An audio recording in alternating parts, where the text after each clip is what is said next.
Hello, everybody. Welcome to Brunch with Bigfoot, Michigan Rob. I am BMR, Bigfoot, Michigan Rob, your host. Got a great show. William Lunsford is joining us today from Arkansas, Texarkana. Always a pleasure when he's on. If this is your first time here, please subscribe, give a thumbs up, and hit the alert bell. Don't forget to share us out. You can find us on YouTube at Texas Front Porch. Also, Bigfoot and Michigan Rob, both on YouTube, as well as the Blondes and Booze Paranormal Podcast, found on YouTube as well. We're on Odysy Radio, iHeart Radio, and Spreaker, or wherever podcasts are found. Also, we're on KPNL Radio. Thank you to the lovely Aunt Selene out in Oregon for that. Find us on Facebook at Texas Front Porch, by email at Paracryptid Encounters or BeyondBMR at Gmail. Don't forget to subscribe. Bigfoot, Michigan Rob, Texas Front Porch, the Blondes and Booze Paranormal Podcast. If you like what we have to offer and want to support us, the Super Chat is open. Yes, the Super Chats are open. And long after the show ends, we have the Super Thanks available for those that are inclined to do so. You can check out our channels. Go to the About pages. Go to the descriptions for show times and events we have going on through the week. I greatly appreciate that. And our lineup, as you all know, Mondays is Texas Front Porch, 7:30 in the East. Tuesdays, Van Buren Variety, 8 o'clock in the East. Beyond BMR, 9 o'clock in the East. Jason McLean does something, Mysterious Library on Untold Radio, AM, 10 o'clock in the East. Go check that out. Wednesdays, we're right back with Jason McLean Questions Everything, 9 o'clock in the East, Wednesdays. Thursdays, right back here, BMR, Brunch with Bigfoot, Michigan Rob, 1 o'clock in the East. Later on tonight, the Blondes, the Booze, the Paranormal Podcast, 9 in the East. If you can't get enough of the Blondes and the Booze, they come back Friday nights at 9 in the East, with a little bit of woo. The Blondes, the Booze, and the Woo, 9 o'clock Fridays.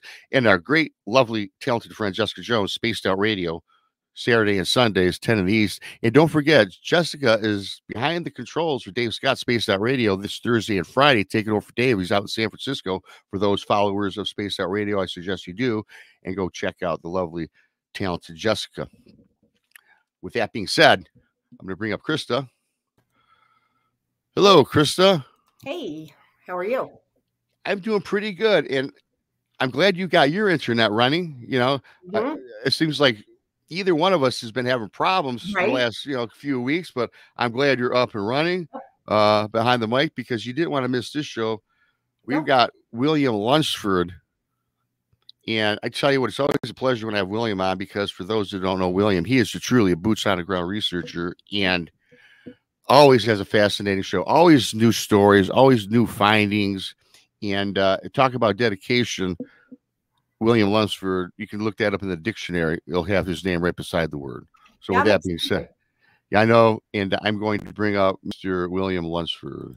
Hey, everybody. Thank y'all for those good words. Thank you for being here and letting me be here.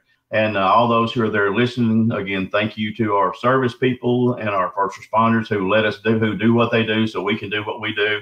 Allows me to go to the woods. I try to spend, as a rule, at least 5 days a week, either on the road or in the woods, trying to, again, find some new things. And been very, very fortunate again this year. Gotten several pictures. I've met several really interesting people who have also had things to share, as well as lately as of yesterday, as a matter of fact. And so our Bigfoot down here have been really, really active. And we've had a lot of bad weather. If there's anybody who's trying to look at any of my stuff on there that's tried to get in touch with me, we've lost our internet too, like what y'all have done, and then on my Facebook. And so I apologize if I didn't get you and didn't see it. So to just keep trying, and when I see it, I'll be glad to try to respond to you. So again, thank y'all for listening. Thank y'all for letting me be here, and I'm ready to go on a Bigfoot hunt. Let's go. Yeah, I'm ready too, and thank you. And once again, I know for a fact this is at least the third. I've been doing this show, believe it or not, going on 2 years. I know you've been on 3 times, at least the 4th time, and it's always a pleasure having you on. And I got a couple of those pictures. I finally figured out how to show them. I'll show them a little bit later in the show. Okay. Thanks for that. Right. For those people out there that don't know who you are, can you maybe just give us just a little? How'd you get started with this thing we call Bigfoot? Well, man, I'm retired now. I'm a 63-year-old ex-UPS man, married to the same beautiful lady for almost 42 years. Have a 34-year-old son that's a dentist. I started Bigfoot hunting strictly by accident. We have about 18 miles from here a creature that has made himself public several times called the Fouke Monster. And so I didn't really believe in it. That happened back when I was in about the 7th grade there. Well, then whenever I was a senior in high school, I was down fishing at a series of gravel pits down there off a place called Sulphur River, which is Sulphur River. You can call it America's Amazon because, man, it is thick. There's places there that people, I mean, I truly believe that people have never seen or that have never seen sunshine. And so walked up on a Bigfoot one day until I walked up on the Bigfoot about 15 seconds before. I was not a believer. I was down there fishing, just doing what I did, having a good time, a place that I had been going for 17 years with my dad and my family. And this was one of those days where I guess fate intervened. And I walked up on this creature over there, and he was squatted down, and he actually had his left hand and had a limb pulled in front of his face, and he was eating leaves. Well, for a while, I couldn't figure out what it was. When I walked up on this road, there's no logging road. And I could see the shadow, and I knew the shadow wasn't supposed to be there, but I just couldn't put my finger on it. Well, finally, I guess he gets tired of looking at me, which a lot of people do. Y'all may be by the end of the show. But anyway, he all of a sudden, he takes and he starts lifting this limb. And whenever he does, the limb goes where it's supposed to. But he continues to stand up. I'm like, oh, my gosh, what is that? So, again, my first thoughts, as I think most people's would be, was a bear. And, of course, we have bears down here. And I thought, oh, my gosh, that's not a bear. And then I thought of a sloth, and we don't have sloths. I knew I was too far in the woods to have anybody down there trying to mess with me or hoax with me on a suit or anything else like that. And I just had to come to the realization, even though I had never seen one of these things before and did not believe, I knew what it was. You didn't have to hit me over the head twice for me to realize I'm looking at the Fouke Monster. I'd heard him a couple of weeks before. He had screamed at me. He had parallel stalked me whenever I was going from the woods. And so it was time for him and I to introduce ourselves. And so we had an encounter that sometimes it seems like an hour. It may not be but just a few minutes. But when you're looking at Bigfoot, so that's how I got started. And then I had another sighting about 8 years after that on a place about 5 miles from there. And so whenever I did, he was on the boat ramp, and it was at night. I had my little 8-year-old nephew with me. We were coming in fishing. And so we'd had a great day. We were cutting up and taking it easy. And that's about 30 minutes after dark, and then all of a sudden he's over there in the corner of the boat ramp there at the parking lot, and he just blasts us again with the same scream that I had heard again when I was telling y'all back on that before that first encounter. And then he stood up and just took off. You could see him, and then after that, my nephew, I'm scared to death for him, really scared. You're never going to get used to seeing these things, even though the years I've got 45 years of experience now. When I see one now, my first thought is, okay, is this going to be another good encounter? Is this going to be one of them where I have to run for my life? And so we went and we jumped in the truck right quick, did him tie the boat down, went about a mile, jumped out, tied it down. My nephew scared to death. Oh, you're not getting out. I said, yeah, just I'll be fine. So anyway, after that, I realized it was time for me to start learning something. I tried back in 1977, but there wasn't a lot to know back then. There was, and of course, we didn't have home computers or anything else like that. All you had was the daggum public library, your school library, and the card catalog. But by that time, things kind of started coming to the front. And so after that, I became a Bigfoot researcher. And man, I've loved it. I've had some scary encounters. I've had two that I think would have turned violent. I had my pit bull with me at one time. And so I actually had my fob from my truck, started honking that horn with the fob, kind of blasting, scared him a little bit. And she kind of got protected. Then had another one with my wife and my son with me, which we actually did a story with on the Travel Channel there not too long ago with a TV show, but she was not able to attend with me to go with the filming. But anyway, she was there, as was my son. And so wow. I've had some good things happen to me. Like I said, I've been very fortunate because of the area that I live in here, Texas, Arkansas, Louisiana, Oklahoma, some very, very active states. And I generally get at least about 6 sightings a year. And that's not a joke, but I'm retired and I've got the time to spend in the woods, and that's what it takes to do. Sure. And with like 6 sightings a year, and you've seen these Sasquatch, Bigfoot. And again, doesn't it just amaze you? You have to be in awe. You still, even though you've seen many, doesn't it take a lot of time just to process this? I don't care how many times you've seen one. You've been fortunate enough. There's been people 30, 40 years in the woods, researchers haven't even seen one. But doesn't that still just strike you? It's just got to be awe. I remember seeing my first one. When I first saw it in the beginning, I was a total awestruck until it kind of went sideways for me. But you still have that adrenaline still going? It's like seeing one for the very first time, I have to imagine. the word you just used, I'm still in awe when I see one, because first thing is my breath goes away. I'm like, oh my gosh, there he is, and or there she is, or there's even we've had places and times here where we've seen several at the same time. And so again, you don't know how they're going to react. I feel like in most of my areas, I think they're familiar with myself and with my son and with my research partners, even with my wife. And so that's one reason a lot of people don't get any encounters. They go in there for one night and think they're going to just do it. Well, it's not. If you spend a lot of time in there, it's like animals or dogs or things, you tend to gain their trust. But it's something that you see and you never get tired of it, because and you just can't wait to tell somebody. And I've been very fortunate, like I said, to get a lot. I get pictures. I'm like the little guys there. If you ever watched Crocodile Dundee, whenever the guy says Clint Eastwood, well, hey, I've got my cell phone with me, and I'm going to take a picture. If you drive by me, I'm going to take a picture. And so I keep my cell phone with me, and I use it a lot and to get pictures. And I do a lot of game camera photography also. And then I'm in the woods, and then between those three, you're going to be fortunate enough, if you're lucky, to have those encounters. And I do, and I'm very fortunate for it. And I love to share it with people. I'm not one of these people that go, oh, I've got this, and I'm going to get this $1 million picture. No, it's not going to happen. I try to share so that other people can have the joy that I have, but then to let people know these things are real. And I knew it back in 1977, and there's been nothing to, just the information and the sightings and things make me think, well, Will, you've lost your mind, because I haven't, because they're very real. Like I said, I sent Rob a picture there that I got back in January. There, everyone's sitting there staring at my camera, boy, just as big as daylight. And we had been to the Ark encounter there in Kentucky and came back. So I left the camera out, and sure enough, the first picture I get, I think I sent one of them there where I actually find it on the card reader there, and you can see it. Yeah. He's sitting there looking at me, and you can see the eyes. Rarely do you get, usually the eyes are really black, but this one you can see a lot of white around there, and you can see a few of the teeth and stuff. But really, really interesting. So again, I appreciate y'all giving me the opportunity to tell folks about it, because it's very real, and I do enjoy sharing this information with people. And I get a lot of information from other people too. I've made a lot of believers this last year, people who were not believers until now, and then they're like, "Oh man, you're right on. They're real. Yes, they are." Yeah, and that's awesome. And I do have a couple, 2 or 3 of the pictures that you sent over that I'm going to show. I'm going to bring them up a little bit later here. Sure. What do you say though? Because and you walk around with your cell phone and you take pictures, and you have, and this is obviously, I've spoken with you many. It's not our first rodeo together, and right. I've seen a handful of your work. And what do you say though to some of these people that there's always your naysayers? And I'm glad that you brought somebody to our side. Oh my God, and they believe. But what do you say to the naysayers that they look at these pictures, and again, they're not like pictures like you're taking to mom and dad's house at the kitchen table, clearly perfect. What do you say to the naysayers? Say, nah, that's pareidolia, or that's the imaging. Anybody can superimpose an image. What do you say to those people? Because I'm sure you get that, because I know you're generous with your sharing. Well, man, I try to be, like I said, there's not a such thing as $1 million picture, and that's a fact. And I love to share, like I said, for other people to see.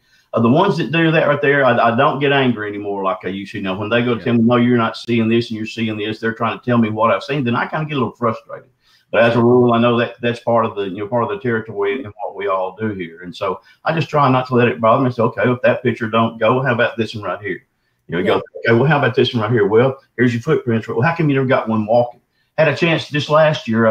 My friend from Alaska come in, and we had 2 great weeks together, and we had 2 great weeks together about a week and a half, 2 weeks ago there, where we got some tracks that you're going to show there. But anyway, she was walking, and I said, Daniel, there's a Bigfoot. A guy named Daniel Becker from Alaska, from Anchorage, Alaska, very, very good researcher. I sped up, I slammed on the brakes, but when I did, how it does on gravel, she just stops and just will not continue walking, because I'm going to get my first video of Bigfoot walking. Well, she just sits there and we look at each other, but you can see movement there around the mid part of her body. I told Daniel, I said, she's got a baby. So I sit there and went ahead and took several pictures. I had someplace I had to be. And so whenever we got through, I came home, loaded up, blew that up right there. And you can see Mama's face. It's just perfect, beautiful brown coat. You can see her face and her eyes. And then you right at the midsection, you see the baby's face and the eyes as well. So the people that say that, it generally, if you give them 3 or 4 times, something to look at, if you put a little bit of doubt in them, but most people really, I think, want to believe. That's the honest truth. I really do believe that. There's very, very little mystery left in our world or in our universe, but of the people that I've made this year, like I said, it's been several that man, I knew they were real. I knew they were real. Now you've got pictures, and the thing that hurts us, you get people that are supposed to promote, you get a Bigfoot TV show.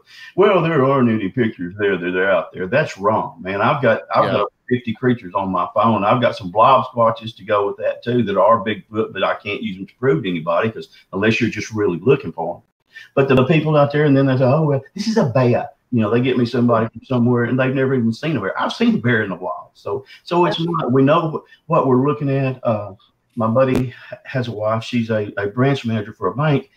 And she was talking about how they train their tellers to recognize fake bills. And so I bet you just show them all kinds of fake bills. He goes, no. She said that we show them all the real thing. And after a while, then you get to recognize the real thing as opposed to the fake without ever showing. So that's what you get to with seeing Bigfoot like that. When you look at the real thing, you see the pictures, you see the actions that they have and things like that.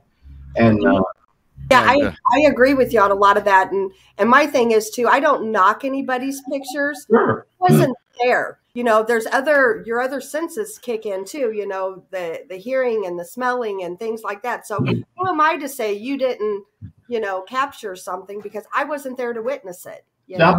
I've been guilty myself too. When somebody would tell me about some of the stuff that happened, I'm like, well, you know, and I mistook something because just because it had never happened to me didn't mean it's not real. It just means it hasn't happened to me. And I try not to comment on things that haven't, like some of the woo factor hasn't happened to me yet. But if it does, I'm gonna be the first one to tell you, yeah, and you can believe me if you want to, you know. But yeah. But it is, and like I said, and what I'm telling you is real. I mean, I spend it. You just have to see my gas bill. Bigfooting is not an inexpensive hobby. You know, everywhere I go is you know 40 to 100 miles away. I've been further away than that. I went to go see I've got a text here from Duke there. I went to Montana to go visit with him. Like I said, when my son was at Memphis, Tennessee, going to dental school, I would spend time there on the Mississippi River, right there at Mud Island, looking through the things. So it's not inexpensive, but it's one of those things that when you do it, the end justifies the means. So if folks don't want to believe me, I'm not gonna try to force them to, but I'm trying to share them. And like you said, the senses, when you smell one, it's a smell you never forget, you know. And really quickly, I got a point on that too. And if you just mentioned Duke, real big for radio, good friend of the show, and I know a good friend of yours, William. He just pops up and says, "You tell them regarding the pictures, hey, your ophthalmologist just called. He says you've been putting off your cataract surgery for 3 years now." That's classic. That's classic, Duke. Thanks for that, Duke. Everybody subscribe to World Bigfoot Radio. Duke Sullivan, awesome friend of the show. Thanks, Duke. And you know, William, I tell you what, I got a best friend since 7th grade. Now, you know, I've had a Bigfoot encounter, and I try to tell this guy till this day, you know, 5 years later, still don't believe me. Hell, he don't even watch my show. Right. Yet I'm supposed to believe that he's seen a ghost, but that's neither here nor there. That's right. I stopped, especially in the beginning when I seen what I saw. I was one of those guys that tried to convince people they exist. Right. You're just telling me this because blah blah blah. You got a show now. You know, you had this and that, and I'm like, no. So I used to get very frustrated, and I got frustrated to the point where I said, you know what, I'm just going to hang this up. But when I finally woke up one day and said, I'm done convincing people, believe me or don't believe me, but I know what I know to be true, and I'm going to continue on with my process, right? Exactly. And that used to drive me crazy. I took it personal a lot of times, but today I could care less. But it took 30 years for me to convince my wife Bigfoot was real. Her standard response was, I know you saw something, but you didn't see the Fouke Monster. No, I saw the Fouke Monster. Took 33 to make a believer out of her dad, and now her dad's one of my biggest supporters. Whenever he found a track one day in a mud puddle as he was walking by himself, and that mud puddle and the track was not there on the way down to the woods, and it was when we came back, he's like, hey, there's something down here. And his first words, he said, it is so incredible to believe there's a creature like that just lives so close to us, and it is. But folks, they're not just in the woods; they're on the outliers of the cities. They're in the suburbs and things. That's what made the Fouke Monster show so good, because everybody has an aunt or uncle or grandparents that live in the country. This was happening to just regular, average, everyday people. If it could happen to them, it can happen to you. And so people realize that it had a touch of down home to it. And that's what it is. But, you know, if folks don't want to believe me, I mean, that's good too. But like I said, I'm glad to show. I've sent pictures all over the United States and seeing that right there. And very rarely, matter of fact, even one guy I had not too long ago, he was very much a cynic. And he goes, so you're a Bigfoot researcher? And I said, well, I'm actually a Bigfoot finder, not a Bigfoot researcher. And I said, I do research afterwards. I said, but I've also found Bigfoot. He goes, where's your pictures? I said, oh boy, hey man, that's like asking a grandparent to show them pictures of your grandkids. Man, I put that phone out right quick and we started dialing through there. And he goes, okay. He said, I've got to change the way I look at things. I'm like, good deal. That's what I wanted to hear. And so he's actually become a good friend of mine. But before, you know, he was very, very cynical. And you can understand that. How do these things be 9 and 10 foot tall and you haven't found them yet? But, you know, a lot of people have seen them. People say they're not there. We're getting sightings all the time. And people, it's hard, again, as Rob said, to put a pigeonhole in it. Am I really seeing what I'm wanting to see, or what I'm saying I'm seeing? Yes, you are. It's so hard to believe it. And how are they not being found? It's because the good Lord gave them a set of senses there that we may or may not have, but that allows them to succeed very well in their environment, as well as what we do in ours. So again, so that's the way. That's just the way it is. And folks, I hope you believe me. But if you don't, I hope I have the opportunity to show you. And if I don't, then we'll have a Coke and we'll laugh about it. But other than that, you will find with the people that follow our shows across the board, pretty much everybody, I'm going to guess, they know there's something out there, right? That's why they tune in, because they're into it. And, you know, a lot have not seen one and many have. And, you know, it comes back to, like you were talking about, all of a sudden you can't see. And what is your thoughts? And again, these are all like theories. It's not like fact. None of the things we speak about on any of these shows is fact, right? It's just people that go out researching, and these are the things you come to a conclusion on. And we always talk about the cloaking or the blending in. Do they have translucent hair? How come all of a sudden you see it, then it's gone? How come it just seems to just show up? Or you see one in spot A, and then all of a sudden it's in spot B, and it got there so fast, right? Did it walk through a portal? All these things are on the table. What do you, William, think about that? What's your philosophy or theory behind the cloaking, or just how they seem to magically disappear? Well, you know, it's one of those things that, like I said, not having experience, but I do know this much. I know if you look up polar bears, do polar bears have clear hair? Polar bears aren't white. Their hair is clear. But about every time you see them, it turns out white. How does that happen? That's one of the mysteries of nature. But somehow it reflects. I have some pictures there that I have seen that did not come in real good at first, and then later on it came in.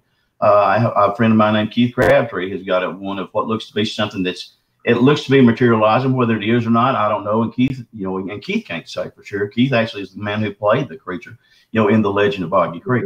I met him. Yeah, nice guy. Great guy. And so to that right there, I really can't say, but there's a lot of people that are saying it. And in that right there, again, just as people, you know, if they want to doubt me, you know, that's fine. But I'm not going to be one of them, because I've been one of those that's said, because I haven't experienced it's not true. Man, I found out my own self in the firsthand way that the things that I had discounted before were true. So if there's, I want to see it. You know, I'd like to experience everything Bigfoot, not just that, and not to have somebody where say, see, I told you so. I would like to experience, because I enjoy learning more about these things. And that's what helped me, has helped me to become someone who gets the amount of sightings that I do, and who gets to go into the woods and see these other things. And man, when I do, I'm just so fascinated at the things that they can do and the things that they understand. Man, they, like I said, I promise you, they recognize me and my research partner and my wife's call when we go there. We go there before we get into the woods, and we'll make a call. And sure enough, man, like I said, at times they'll even walk right to the edge of the woods, and you can see them standing there. Me and my buddy Daniel, I told about, we got a picture of a 10.5 footer down there. Okay, yes. The Duke is reading right now. William Lunsford, Stephen Hill, Rob McRae, Pat McKay, Duke Keith, Chrissy Sci-Fi, Rich Sullivan, Blaine Tyler, all going to be at the Nebraska Bigfoot conference a little while from now. It's going to be like April the 21st and 22nd. Boy, so looking forward to meeting the people in Nebraska. I've never been there, and sharing some of these stories with them. And these people that we got right there that he's got mentioned, man, are just A1 class people. Anybody that thinks we Bigfooters are a bunch of weirdos, they're wrong, man. These are some of the nicest people I've ever met in my life. And so that's something that I really look forward to, and I appreciate him bringing it up. And I hope everybody that has a chance can go. I just did a show 2 days ago. I've got one next week there. Keith Crabtree's having his camp out there the 25th of March.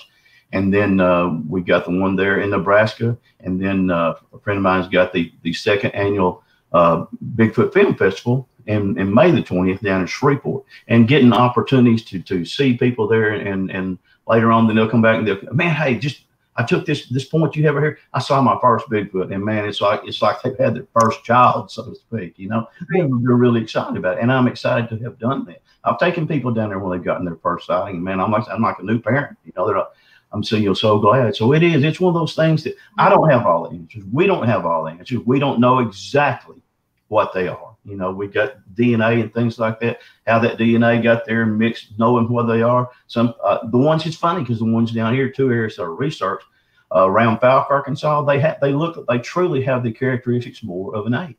But if you get up there into the mountains around the Washington Mountains in Arkansas, they tend to have the snouts and the noses, and they tend to sometimes resemble where people say, well, they look like people. Well, yeah, they do. They look a whole lot more like persons up there than they do an ape. So I can't understand that. But and again, they don't all look the same. But on that right there, like I said, when you're seeing this, you know that these people are not liars. If people say, well, if only one person's out there telling the truth, then they're out there. No, there may be out there, maybe nobody telling the truth, but they are there. Like I said, take me out of the equation, take y'all out. They are there, and that's what we're doing right here, is really trying to get people to understand that they are real. And when you've got one that's chasing you through the woods, these people be thinking, boy, I wish that I'd have been on Rob's show when they were telling us what to do. When you go, because they can catch you anytime they want to. That's one thing's for sure. They can chase you. They can catch you. If they wanted you, they get you. And another thing too, William, I know you've got great success out in the field, but do you believe though that, generally speaking, Bigfoot, Sasquatch, whatever terminology you want to use, they find you, you don't find them? What would you say about that? I would say that's very, very true, because I see a lot of people that dress up in camo, and I just giggle, and I'm not putting them down. It's just when you drive up, Bigfoot knows you're there. So when me and Stephen go out researching, we were joking with each other last year. Coincidentally, Bertha put on bright chartreuse shirts, and we were out there in the woods, and I said, well, I guess we can make synchronized Bigfoot hunting an Olympic event next year, because here we are. But neither one of us, have, because the Bigfoot, when you do drive up, me and my son went down there, and before we even got out of the truck, one of them had taken that's better, and had knocked on the tree to let the other ones know that we were down there. Before we ever got out, they knew we were there. And as a rule, when I go researching, I don't make a call just as soon as I get out of the woods all the time. Sometimes you just sit there and they'll find you, but they do find you, and they're very interested in what you do. People say that Bigfoot is not interested in human beings. No way. This last year I've met 5 people who have said they've had Bigfoot come to their window, and 2 of them were to their children. I met a guy 3 days ago that said whenever he was kidding his brother, they had bunk beds right there by the window, and this thing would come to the window and just kind of motion. Like it was motion with their hand, could have been wiping something off, but anyway, and it could just be a motion, that Bigfoot does, like the tilting back and forth like that, But things like that, and so I'm seeing that, and so it's one of these things. It's just they're very interested in you, and some of them they get to know. We have one down there 2 years ago that every time I went somewhere, I would leave, and Stephen would come behind me later, and there she would have been there where I parked at after I left, and there would be her footprints in between mine. So again, so they're very, very, they do find you. Other day when we were down there, me and Jane were down there about 2 weeks ago, and we could hear what sounded like the chatter of the babies. I believe down here in Arkansas, or at least with this year, with the way temperature has been and things, that they've actually had a baby quote hatch unquote, where a lot of the infants were born there during December because of the weather. We were hearing the chatter between these little babies, and Robin McRae, we have Robin there on chat call there, and so and she's saying the same thing as what we are. Well, then after we hang up there, we walk about 10 or 15 more feet, and all of a sudden, Mama just blasts us with a call. I mean, just, wow. But it wasn't necessarily I'm fixing to come tear your head off. We both stood still for a minute. We just kind of laughed. Daniel's first time, man, I mean, it blew him away. But every time I hear it, it blows me away. But she was very, very, very not angry towards us. It was just a deal to let us know, hey, we're here, you're close, don't do anything stupid. It could have been alerting the other Sasquatch that were in the area. It could have been a call to the little ones, so you can't really say for sure, but when that happens to you too, that's something right there that you don't ever forget. Yeah. I got to give a quick shout out. Chiro Sounds super chat, get some strawberry cream Dr. Pepper. I was talking about how I missed that. I had some in Illinois, and it just so happens that her and Midwest live there. and they sent me a picture. They got some. Yeah, me too. He sent me a picture. Did he? So yeah, I'm like, you guys got to be kidding me. Can't find it nowhere. I got to make a trek to Illinois, I think. Thank you so much, Chiro, for that. Appreciate it. Thank you, Chiro. I have a question for you, William. When you've been out researching, have you ever seen anything? 2 questions actually, but we'll go with the first one. Any like orbs or anything like that while you're researching? Very much so. Me and Stephen, we have one of the recent places we research. We have the will-o'-the-wisp. If you've ever heard of will-o'-the-wisp lights, and man, you can sit there and you can try to take pictures of this will-o'-the-wisp, and the will-o'-the-wisp will not show up on your camera, but you're still looking at it. I mean, it's the way it goes. There's also a place down here in Arkansas that was called the Ghost Lights of Garden, Arkansas, and there were orbs out there. You walk down an old railroad track and get about a mile away, all of a sudden these orbs would start appearing.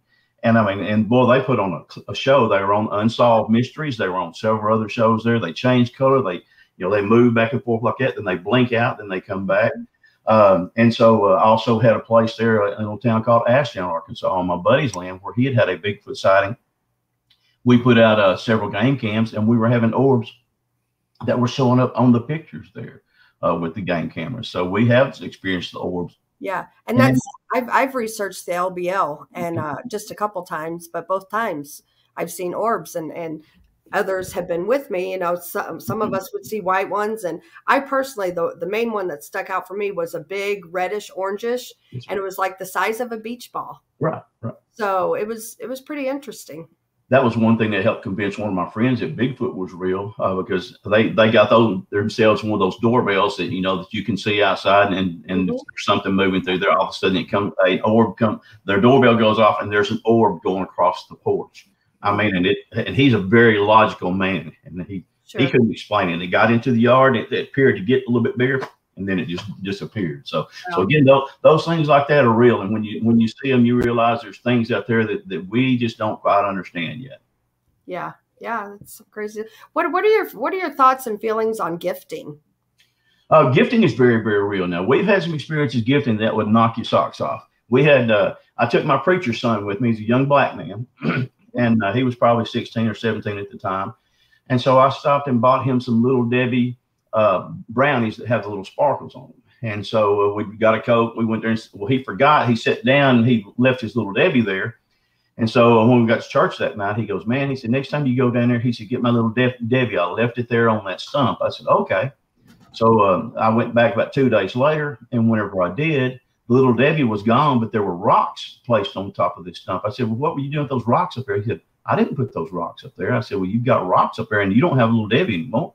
And so he goes, really? I said, yeah. So Stephen's very, very intelligent and good with that right there. So Stephen, we brought some, we bait them in with candy bars to get pictures. So we brought some candy bars.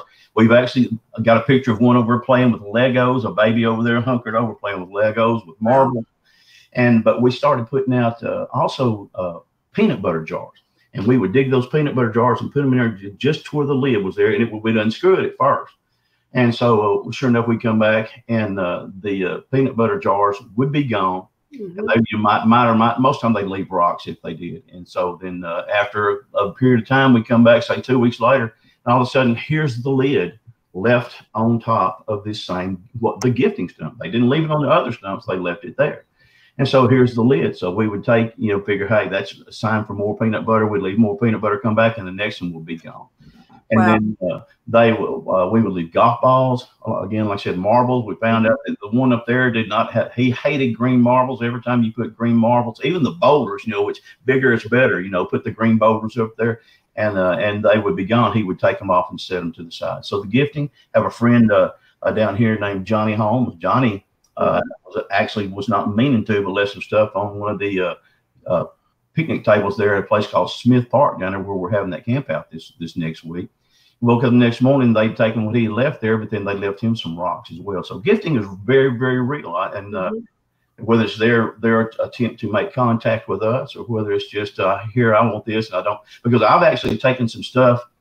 I found a big X there, and so I took one of those sticks that I was going to use as a walking stick through the woods.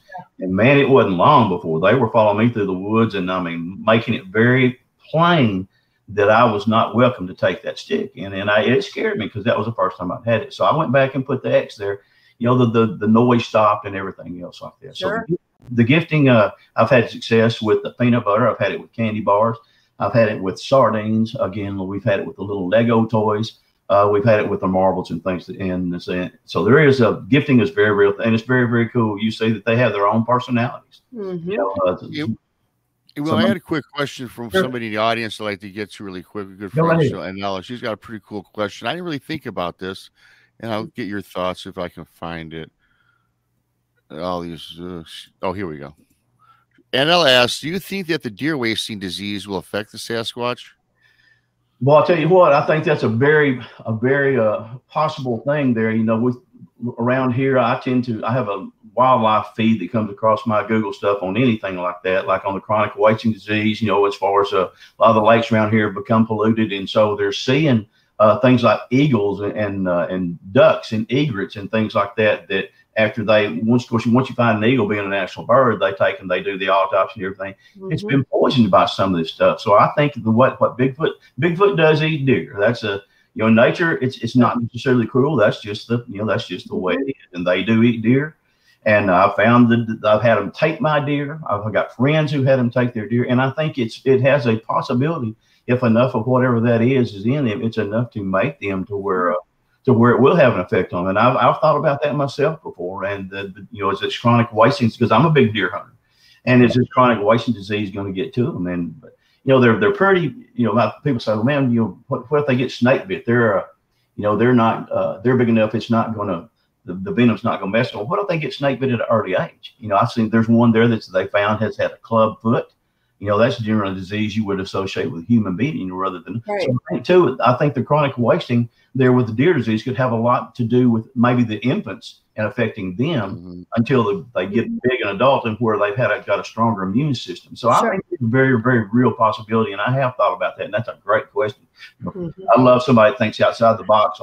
Well, you'll find that our chat room and our followers, they're spot on. They're pretty sharp.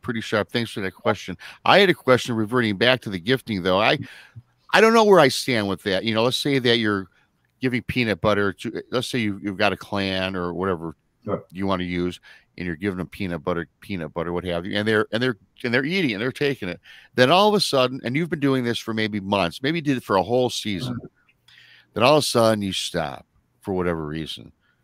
I've heard conflicting stories where when you get them used to something that tends to tick them off and they get maybe a little more aggressive towards you. And I'm not saying scare you or threaten you, but maybe now you'll get being rocks thrown in your camp, or you might hear a growl that's a little unsettling. What's your thoughts? You think that if they get used to something and you quit, it tends to tick them off? Because I know most people, human beings, kind of act that way, especially little kids. You stop giving them candy and they cry all day long, right?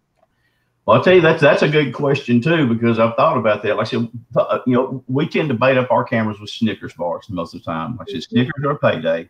And it's so funny because we used to just open the Snickers for them, and now we don't even know. We just put them up there, and sure enough, and they're the forest litter bug, because then you'll find the trail where they've gone down their trail, and left the paper and things like that.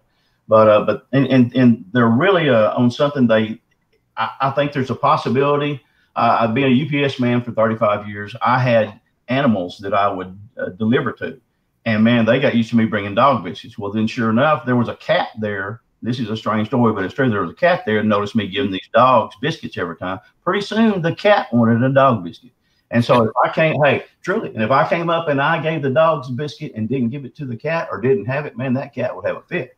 So I think that's very, very possible, that they can be that way. But I try to always be prepared. I'll stop at you go to the dollar store. I think they've got a 6-pack of Snickers there's a big owl, Level Owl Center, boy, smart man right there. Yeah. But I put those, what do they call them, snack size, Snickers out there, and you can get like 6 to a pack, and then I'll try to, if I've got a whole enough of them, I will put one per camera. If I've got a bunch of them, if I buy the bargain size, and I'll put 2 or 3 out there. So far it's worked, but I try to make it to where I don't tempt them like that. I really do. I try to make sure that I've got candy bars with me, or I've got something there so that I don't have to face, because I've heard people say that I didn't bring whatever I was bringing them with, and one man actually said he got knocked down. That they actually just gave him a shiver in the chest and knocked him down, just kind of stood over him like that. So I don't want to tempt him for sure. So my wife's only 5'10" and about 145 pounds. I'm not tempting her. I sure ain't tempting no Bigfoot. No, I would strongly suggest against it. And Al, he's a good friend of the show. He's been on a couple times too. And in fact, Krista, you're going to be having him on. He'll be on all night. Al's very smart. You can enjoy that. He's a good guy, a good researcher. Yeah. There's a lot. If the folks are listening, if you get a chance to listen to Al Santarita, because he is very, very, very, very knowledgeable. Oh, yeah. I agree. Absolutely is. I have another question for you. Have you ever encountered or had the experience, you hear about Bigfoot following people home? Have you ever had that encounter where you've been out and, wow, next thing you know, you got something going on at home? Well, me and my wife joked about that last night. I went out to let my dogs out about 12:30 at night, and there's a little wooded area right across the street from where we live, and we're city limits, but we've got all the benefits of, the city benefit and to have the animals too. And something jumped out of a tree, and when it landed thud. It didn't land like a cat where the front feet and then the back feet went down. It went with a thud, and then I heard another thud a little bit later on after that. And she said, hopefully these Bigfoot haven't followed us home. Now, I've had them follow me to my vehicles. I've had, again, the first time before I ever had that first sighting, that dude followed me towards my had a Datsun B210. So he followed me towards my Datsun B210. And sure as I disappeared to go and cross this creek, man, just blasted me with the most awful scream you've ever heard. Again, your clothes just vibrated. You instantly became concerned for your own health and, running faster than I'd ever run. But I think, if you lived in the country, that where you were there, I would tend to think they would follow you home, and it might not be a bad thing. It might be to where they're just interested in you or what you do or anything else like that. And with that interest right there, they don't mean to hurt you. People that I have talked to that have had them around their house said they don't like your dogs too well, and that's a fact that we all know. And that's sad. That kind of led up to my dog that day. The day we had that encounter there, that he was mad at me and my dog, and I was armed very well, but she was the way she was acting. But I think it made him just nervous enough to where I was able to get back to my vehicle. Like I said, I hit my fob on my horn, just and that kind of threw him away too as I would get into the vehicle. But I think people that live in the woods, I think it's a possibility. My buddy Steven, he's got it on his property, and Steven has actually had them come into his carport. And I've got pictures there. I'm sure I'll let Steven send that to y'all next time he's on your show. But his wife has got the handprints on her car. I told her, I said, that's Bigfoot's way of saying wash me. Just kidding. But I think they do, and they've actually stolen out of a family size ice chest that Steven had. His deer actually stole his deer out of his ice chest. And then and then earlier this year, his wife was out there walking in the yard, and then there she is, and she runs upon a Bigfoot track that's there in their yard. For whatever reason they had. So I do think it's possible for people in the country, not myself because I'm kind of residential, but whatever it was that was over there across it was very, very large, and it wasn't a limb falling. It was something that jumped out of the tree. So I'll keep y'all posted on that too. I hope so. And you mentioned three names like Duke, Al, and now Steven. Steven is a hard guy to pin down to get on the show. I think he was on once a couple of years ago.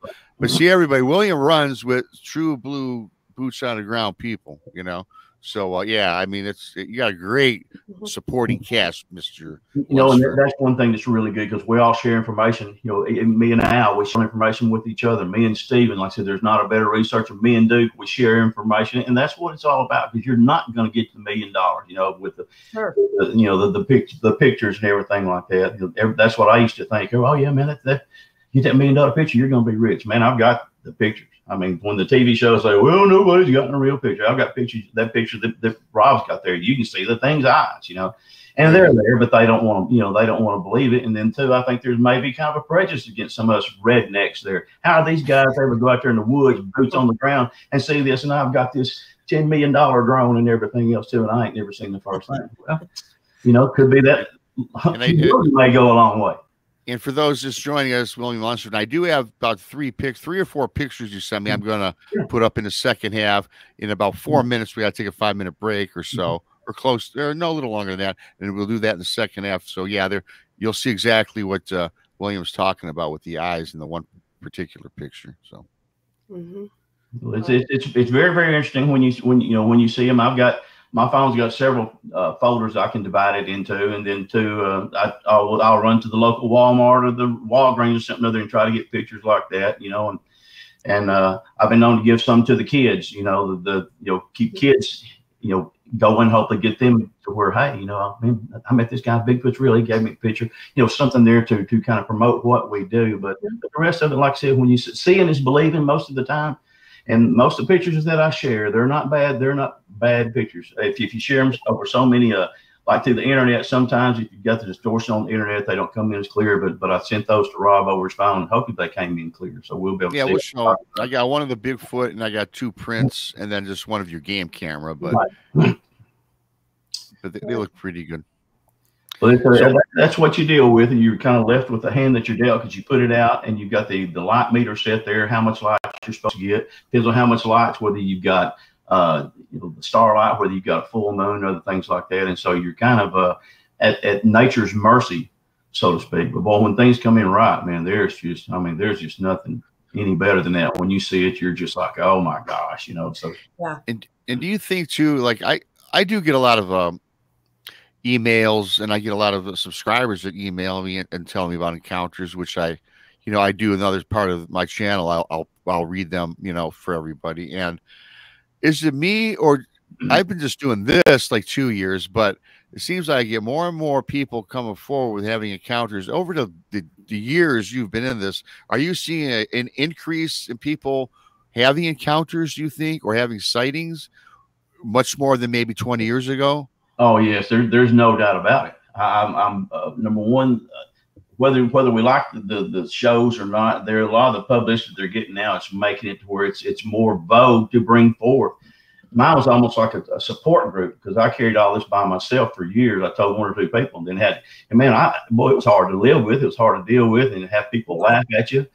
But now, like I said, since some of the TV shows have come in, of course, Patterson Gimlin's been there since '67, but I'm seeing a whole lot more people that are wanting to come forward because even the policeman will tell you, even with crime, there's a need to confess, and it's the same way when you've had a Bigfoot encounter. Man, you want people to know, like I said, to relieve some of that pressure, to have somebody like, yeah, man, that happened to me too. You're like, oh, thank goodness, So it is. So, but the sightings are being more and more. I have more sightings as the beginning down here as deer season starts.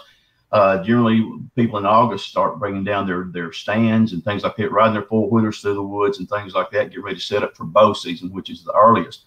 And man, all of a sudden, they'll hey, well, man, you're never gonna believe it, man. You said I'd see him. Sure enough, I did. Well, they're seeing it because there's more people in the woods. For one thing, there's more than what there ever used to be. Health conscious people. They're building these walking trails and things like that. And a lot of these walking trails go through the woods. So I am seeing more sightings and having more people that are contacting me.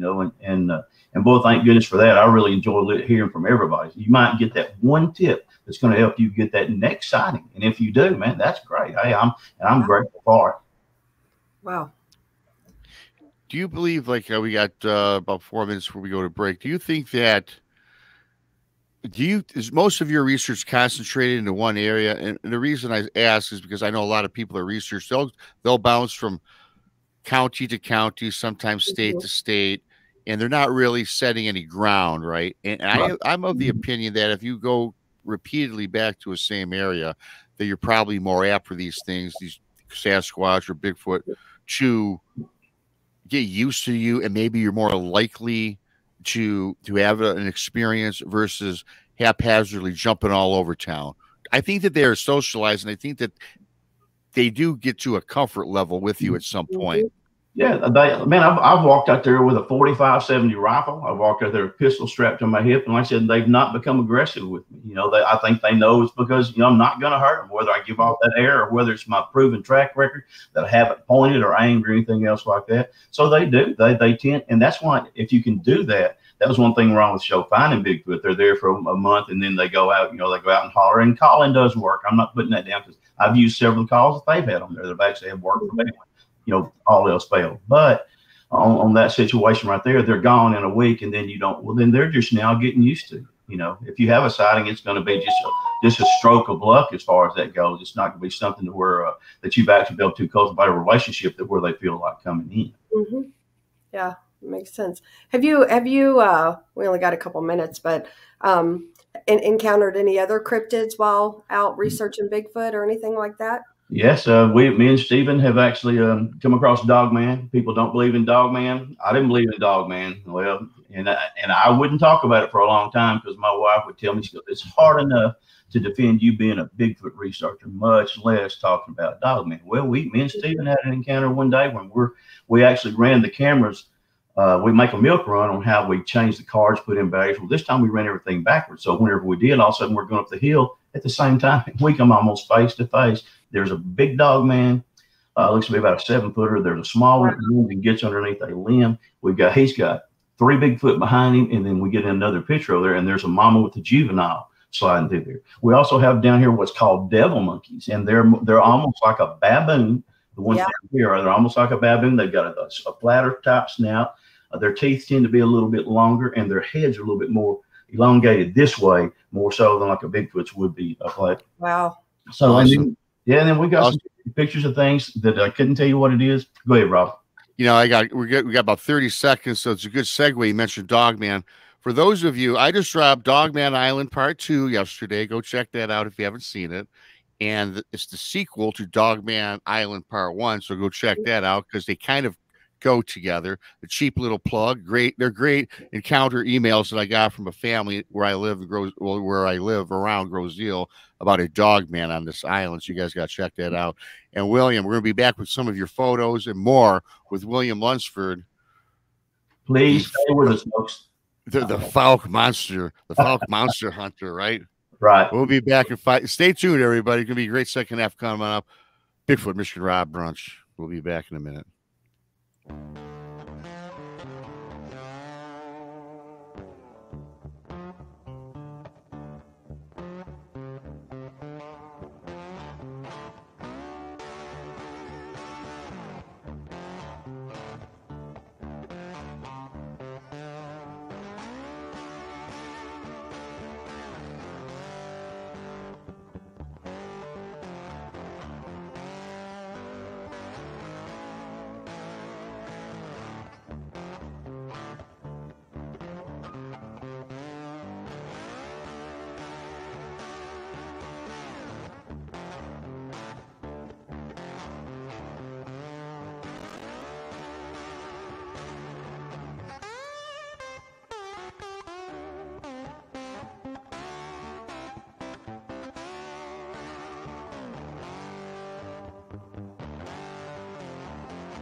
Four minutes to go, folks. 4 minutes.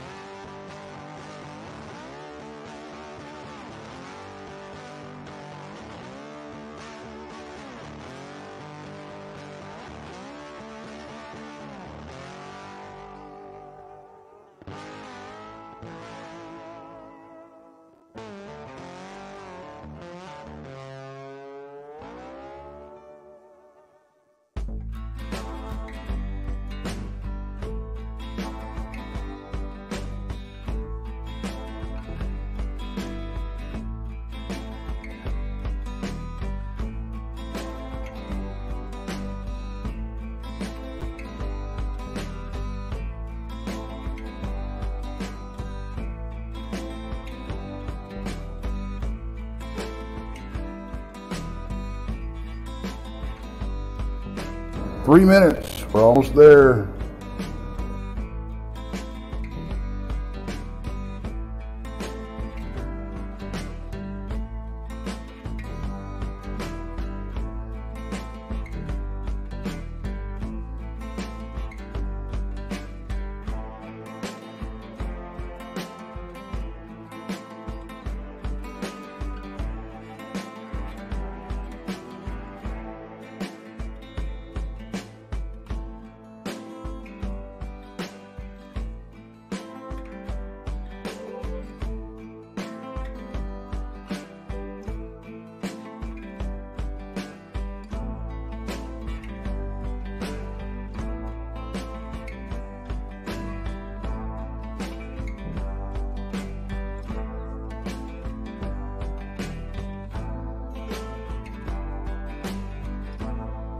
2-minute warning, guys. 2-minute warning.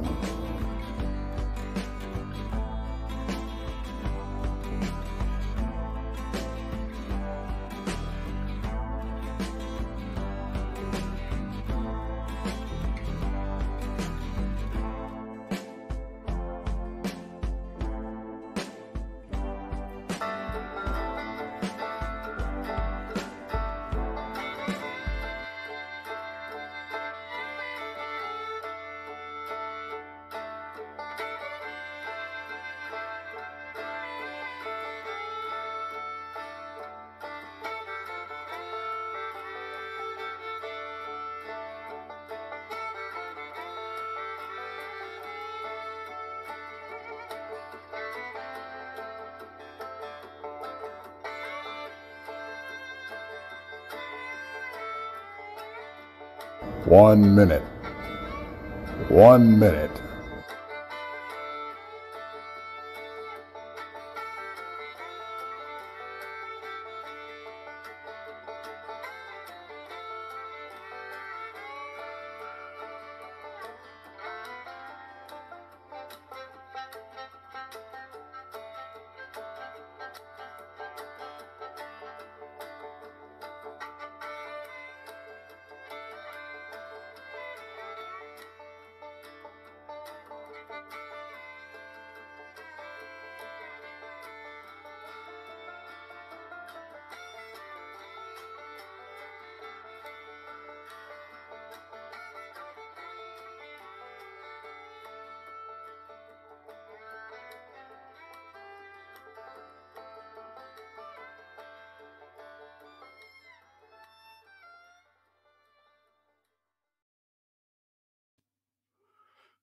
Hello, everybody, and welcome back to Brunch with Bigfoot, Michigan Rob, with William Lunsford, researcher, boots on the ground researcher, one of the true researchers out there. Fantastic show.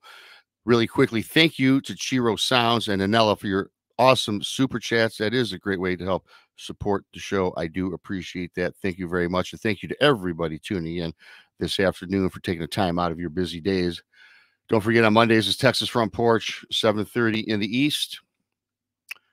Tuesdays, Van Buren Variety, 8 o'clock in the East on Tuesday. Beyond BMR comes on at 9 in the East on Tuesdays. Jason McLean does Something Mysterious Library on Untold Radio AM, 10 o'clock in the East. Wednesdays, Jason McLean questions everything at 9 in the East. Thursdays, right back here, Brunch with Bigfoot, Michigan Rob. That is at 1 o'clock in the East. Tonight, every Thursday night, 9 in the East, the Blondes and the Booze Paranormal Podcast. Please subscribe. They're at 9 in the East. If you need more of the Blondes and the Booze, we get some woo mixed in on Friday nights at 9 in the East. Blondes, the Booze, and the Woo Paranormal Podcast. Jessica Jones, Saturdays, 10 o'clock in the East. Saturday and Sunday, I should say. Does a great show. Go check her out. Go check out the Cryptid Huntress as well. She has shows throughout the week during the day and night. She's all over the place. She'll also be hosting Spaced Out Radio Thursday and Friday, taking over for Dave Scott, who's going to San Francisco for a UFO convention. So go check out Jessica hosting that. Speaking of Spaced Out Radio, May 19th through the 21st is the second annual Spaced Out Radio fan party in Las Vegas. Takes place at the Golden Nugget Hotel. You can go over and check out the Brunch with Bigfoot, Michigan Rob, I guess, Facebook page. It was put together by not myself, but like Krista and a few others and Bettina. So thanks for that, and check that out. And you guys already know that Texas will be dropping a new show. A lot of the flyers have been posted. It's going to be on the weekends. It's something totally different for Tex, with the lovely Danielle Diva as his co-host on that. So they'll be coming up on the weekend. So check all of that out if you would. I'm going to bring up Krista and William. Hey guys, glad to be here. Welcome back to the show, William. Yeah. Thank you, Krista, for your awesome co-hosting. I appreciate you. Great job, yeah. Very good. And I know she was excited. She's like asking me before the show, who is this guy? I said, oh, you're going to like William. He brings it. He brings it. And you certainly have brought it today. Yeah, I was just thinking I friend requested you on Facebook, and I'll have to get you on Blondes and Booze if you do that sometime. Just be sure you don't misspell that BOOS, because if my wife sees me getting on some blondes and boobs, I'm getting for a divorce. 42 years is over. No, I think that's a joke, folks. It is a joke, and you know what? Sometimes, the words can be minced just a little bit, you know. but it's catchy. You have to. It is catchy. It is for a fact. It's very catchy. Hey, and as I promised, I'm going to bring up a couple of these pictures. I don't get many pictures, so you got to bear with me just a second here. I'm going to pull up a couple here. I've got couple track pictures, and I've got an actual Bigfoot picture. I'm going to start, William, if you want to walk us through this first slide. I'm going to show the two. I'm going to start with the tracks first, and and these are most recent, and you can talk about them as I bring them up. So, all right. Also, I just sent you a picture there that I meant to send you earlier, and it didn't pick up. I sent it to your phone. There, a picture that me and Daniel got last year in April. That's a 10.5 footer. And I've actually went with a meter stick, measured it, and it's one of the best Bigfoot pictures you'll ever see. Duke was kind enough to continue to help filter it up for us. So if you can look at that, maybe get that on there. If not, I'm going to look into my phone here in a minute while I pull this up and see exactly. Right. But here's this one. If you want to walk us through this first one here, and let me see if I can make it so everyone can see it better. I don't know. Okay. Yeah. Well, no. Bear with me. Well, can anyone see that? That's pretty good, right? Well, hang on. Yeah, I can see it. Okay. And this is in Arkansas up there. It's right there at the base of the Ouachita Mountains in there. And again, like I said, we've been having a lot of tornadoes in Arkansas. We were finding, truly, this is no joke, 40 to 50 tracks a day, but they were being washed away by these heavy rains. This one right here was just perfect. I mean, it's about 2 inches into the ground. You can barely even see my track in there at all. Wow. So that right there, it tends to have, looks like maybe even some pointed toes there. And if that's the case, I wonder that that's not necessarily a gugway. A couple of years ago, I saw a gugway, and gugway is a different animal. When I say animal, I say it's a joke, a different creature altogether. They tend to have more of a violent disposition. Mm-hmm. I've been warned that the people who are what we might call sensitive, it said there's gugway in your area, and I know they are. So this one would tend to maybe look, if it is pointed, towards a gugway track right here. But that track's about 18 inches long, and it's about 10 inches wide. So it's very, very wide there across the top. Wow. That was found about a week and a half ago, something like that. That's an incredible photo. Thank you. It's meant to find those. I don't even cast them anymore because, taking the plaster of Paris and everything. And two, we're very lucky we see a lot of tracks up there because there's a whole clan of them up there, and they've gotten used to us. And so anyway, but to find that, I felt very fortunate. You can see the heel print in there as well. That's not a bear, folks. That's either a Bigfoot or a gugway, one of the two. Wow. All right, cool. I'm still trying to download this other picture, and we will move on to the second picture here.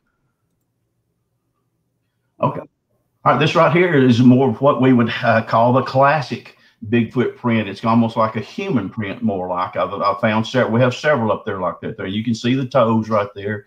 Again, that one's about 18 inches long, and it's about 9. I think about 18 by about 9.5 right there. Me and Daniel found that about a week and a half to 2 weeks ago, whenever we were down there again up there around the base of the Ouachita Mountains. And there's when you see something like that, even if you don't cast it, if you can cast it, it's better, but be sure you take you a picture. Don't just dismiss it, because a lot of times you can see the dermal ridges and things like that. But again, we were kind of getting a late start that day. We had to go by auto parts place, and so we just took the pictures rather than actually doing the casting. But that one's a very, very big print as well too. And when you see it, you instantly start looking around like, where's Mama at? Who is the one that made this track right there? So that's a big deal. Okay. Yeah, and in this picture, I can really at the top, I can distinctly see at least 1, 2, 3. I can see the toes. Yep. Yeah. That is a pretty awesome picture. And sorry, I was downloading the other ones, and these two pictures. They're just of your most recent, right? I might have missed that. I'm sorry. Yeah, it was. It was like I said, whenever I went to the Ark encounter there in January, me and my wife, my brother-in-law. So I left the camera out just to say, okay, because had pulled some out for the wintertime because of all the bad weather and stuff. And so whenever I went back to catch it, the two pictures you're fixing to see, one of them you're actually going to see me with that inserting that after I've inserted the card into the card reader, and you're going to see a little like pine bush right there in front of his face. No, this is not set up. You're going to see this little pine bush, and you're going to see this thing looking. The head is just humongous. The size of the body, we've got some 900 to 1,000 pounders up there, and but I couldn't see the body, but the head is just huge. And he's sitting there staring at my camera. He knows where my camera is, and as well with some of these, we're getting a bunch of pictures there where they're coming in at night and just not real clear. But we're there for a while. We were getting 2 or 3 pictures a night of those things going by the camera. But again, the fog, the rain, things, they were not coming in. But the next one that you're going to see after that, I actually zoom that in, and you can see, rarely when you see a Bigfoot, you see the black right here. You don't see, you can actually see the white of the eyes. You can see the iris right there. You can see about 4 of the teeth. I think there's a place over here, probably a leaf over here, but you can see 4 of the teeth, and he's not happy. You can tell that he's not happy, but he is monstrous. Well, here is the game camera. Well, this is just, I'm going to blow this up. I have the other picture too. This is just your device that you can pick up the pictures off of the game trail, correct? Exactly. I carry that with me, you know whether I need to leave my card into the camera or not. And so, like I said, I looked at that. I'm like, oh my gosh! Again, you see the little piece of pine right there that's about 4 foot high. So they're sneaking up on that camera. They know it's there, but that's it. I take that with me most of the time, and I've got some pretty crazy pictures with that thing too. As soon as it comes up, all of a sudden you're looking at the face of a Bigfoot. And here it is, blown up. Okay, like I said, it's a little bit what you call grainy, but to blow it up, sometimes you lose pixelation. But you can see up there, you can see the irises and up there, and the corneas in there, and you see the white around there. Then you see about 4 or 5 teeth there at the bottom. I don't know if the deal in the middle is actually a leaf, or whether or not the nose is actually, shining from the mucus or things else like that right there. But you can see how big that head is. You can see the head; it's black and it's got a little brown tint towards the crest of the head. It's a cone-headed Bigfoot as well. But he's not very happy with me being there, but he knows where my camera is, and he's staring right there at it. So I could for sure see the iris of the eye, definitely distinct, and it looks like some teeth toward the bottom. Yeah, like you say about the nose, it's hard to, but I see kind of, if you look in back of that light, kind of, I can see like a bridge, a little bridge. I mean, you really got to look. I mean, it takes an eye to see these things. So like a lot of people would say, well, that's nothing, but you really, with all the pictures we go through, it really takes a trained eye a lot of times to look at this, and I think that's definitely something there. That's definitely a creature, folks. I found his tracks there. I think maybe one of those tracks there could be his. I'm not sure, but I found his tracks right there. And you can see the irises. That's what's pretty amazing. Now that to me is legit, because you can see the iris. There's no mistaking that one. And we're going to go over here to this one here, Will. Okay, folks, if you can see the circle right there, that Bigfoot there, this was Daniel's first time in the woods there. Like I said, a young man from Anchorage, Alaska. We've been making friends, and so he wanted to come down and hit the woods with me sometime. So this is his first time actually in the woods. And so we can hear some things moving, but we can't see them. So Daniel has a better camera than I do on his phone. He works for the government, so he's got a very, very nice camera and a nice cell phone. I said, Daniel, just take you some grid pictures. So he would point it, take a picture, scoot it over, take a picture, scoot it over, take a picture, scoot it over, take a picture.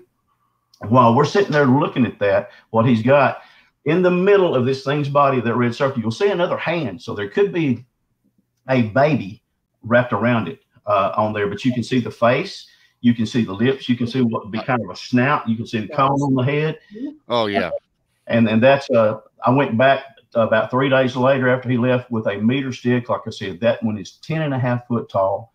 And I think one of the pictures that I have, I should have seen it, but he's got a track that's about 22 inches long, one of the biggest tracks I've ever seen. Wow. His toes are about 4 inches long, but that's a very legitimate picture. Yeah, and that picture, I tell you what, the head, right where that head is, I see the brow, the ridge of the brow, and I see where the eyes are. I see the nose, I see the mouth, I see the jawline, and I actually see what appears to be his arm outside on the right coming down. I can see like a part of an arm, and this is definitely a very good picture. And you know what, my eye might not be as trained as yours, but if you look up in the upper right, outside of that red, upper right side, I think that I might see a smaller one in the background. Now I could be mistaken. No, it happens. It happens all the time. That's what they'll do especially when a dominant animal like that will come out. The others tend to gain some courage with it. So and that's what you find. It's just when they're so far away, sometimes that's probably 65, 70 yards, something like that right there. But I got to tell you, William, you don't even need that red circle. I mean, that's plain as day. I hope so. I wanted people to see it, and if they didn't see it, I wanted to be able to focus on that instead of, because as Rob said, there's probably another Bigfoot there behind him, as well as that one I just showed y'all earlier. You can see what's behind it in the card reader picture that looks to be, a couple of small ones with it as well. So, but I wanted folks to see that, that's basically everybody I've showed that to, it just blows their socks off. And like I said, that was Daniel's first time, and he was with a seasoned researcher with me, and he's been out with me and Stephen before. But he had been really doing some preparation on his own, which shows that good things do happen. He also had called L.A. Marzulli, and if y'all have ever heard of Marzulli, he sent that picture to Marzulli while we're still standing there in the field. He also had a photographer lined up in Anchorage, Alaska. And so he sent that to her while we're standing there in the field. And so she has some kind of machine that kind of draws a laser outline. And of course, she's blown away too. And you can see the laser outlines. Well, Marzulli said, hey, there's no doubt this is real. And it is. And Daniel. And that wasn't the only one we got that week when he was down. But this is a very, very active area. I would truly say, I know it's the most active area in Arkansas, but it may be one of the most active areas in the whole blasted country, because we gotten, oh gosh, like I said, I've got over 50 pictures of different animals, not the same animal, just from this place right here, and several more. But I want to share that with everybody while we have. And again, like Krista says, we always make the joke, and we don't mean to be obnoxious about it. We're certainly not talking about you. I get like 1 million pictures. Krista does, because she's a paranormal researcher and gets lots. And it's always like somebody's trying to prove, so they circle something, and you can look in the circle and not see nothing. Definitely you can see this, and you probably could have seen it without the red, but I get where you're coming from, because I tend to agree with you on that. You really, because some people might not see that, and I distinctly see it. And if you go back though, and I think now to the right, now the more I look at this, I see the same type of being or Sasquatch to the right, because I see the conical head, I see the bridge row. Now you got the red that's covering up the mouth, and then if you look lower to the right, I see another shoulder and arm. There you do, similar to the one that you got. So I think you captured two. This is the 2-for-1 right here, I think. It really is, and I don't say that, trying to be bragging or anything. They had a whole lot more to do with it than I did. But when they're there, they're there. I was telling you all about the things being used to us. Like I said, it was during the time that I think they had gotten used to me coming down. My wife can actually go down and make a call. And when she does, they'll actually, like I said, a lot of times walk to the edge of the woods to look. That's how she got a picture of a baby. She got a mom and 2 babies. And people say, they don't get used to that. Go look on there, if you will, when y'all get there. Look up Kiki the gorilla has a moment with a mother in a zoo. And Kiki's got a baby. This mother has an infant human being. And so they're actually sharing, quote, bonding or whatever like this. Not to say that Bigfoot's a gorilla, not to say it's not. But animals tend to respond like that. And so that's what they do. I think that's what we talked about earlier, about them getting used to you in your areas and things like that. So that's very, very real. But if y'all read that, that's very interesting when you look at Kiki and the things right there. And that's what my wife experienced. And I do have to tell you, William, I, for one, and even Tax across the board, even the girls, the blondes, when their shows, we don't really, a lot of people send pictures in. A lot of times we don't post them on the show, just because if we don't know what, like Krista says, when in doubt, throw it out. I tell you what, there's no doubt. That's why I showed that there was no doubt that you captured something there. But then again, this is not news to me, because I've seen a lot of your other work, and it's not surprising, because that's the type of work that you get. And that's why I love having you on the show. And it's just fabulous. Well, I appreciate that. That's what Boots on the Ground does for you. Because like I said, me and Daniel got in the woods, and that's his first time. We would have missed that had we not, had we not been in the woods. And I tend to, I've tend to in the past, mostly debut my shows through Duke, because Duke doesn't mind, some of the stuff. He's got this same trained eye we got. It's like watching. I train my eyes by deer hunting, but also going through Highlights magazine, the dentist office, the hidden pictures. Right. And I think, well, that's what it takes to become a better Bigfoot hunter and a better deer hunter also. To see these, so you can see things. You're looking for something. If everything's up and down, well, you're looking for something that's crossways. Then that kind of gives you your first clue. So that's what you do to train your eyes. And when you do, you'd be really surprised. Like I said, what you saw there, we saw those Bigfoot too, But if I tell, well, I got 3 Bigfoot here, people are like, oh man, let's turn this channel off. He's not, he's one of these woo hunters. No, folks, I'm telling you the truth. They're there. Yeah. Well, they, for sure. And it's cool that you say about deer hunters and trained eyes. My brother, he's an avid hunter over 20 years, and he knows about my Bigfoot encounter. He knows what I do. And he's on board with the whole Bigfoot thing. And now actually when he hunts, he actually knows kind of what to look for. So he sent me a couple photos of possible tracks now. Hey, Rob, what do you think this is? I'm like, yeah, you might have something there. But I got to run this quick story by you. I want your opinion because this is from my brother. Last October, I think it was, 2 years ago, I think. He was hunting in the woods and he lined up a deer in his sights. He shot it. He knows he hits it. And he sees it take off. Now, my brother, again, 25 years in the woods. He's a good at tracking. So he picks up the blood trail and he's following the blood path, the blood trail for his deer. Then all of a sudden, the blood trail stops, and it stops at the base of this really wide tree. And he can tell, he knows that the deer fell there because he can tell by the impression that it made when it hit the ground, and there was a big pool of blood. So now he's looking around, but he can't find this deer nowhere. He doesn't see it get up and continue further. There's no hunters in the area. There was no four-wheelers in there to grab it and steal it, which that'd be impossible anyway. That'd be too fast to do something like that. And he's bewildered. He's like, where did this deer go? So then he goes, hey, Rob, then I look at the base of the tree and I start looking up this tree, and there was blood spatter going up this tree. It went about 8, 9, 10 feet, he said, and it looked like the deer was drug up this tree. But now he's looking, and another 20 feet up, there were some very thick limbs, you know, where you could probably swing from, but it kind of stopped before that, and that was it.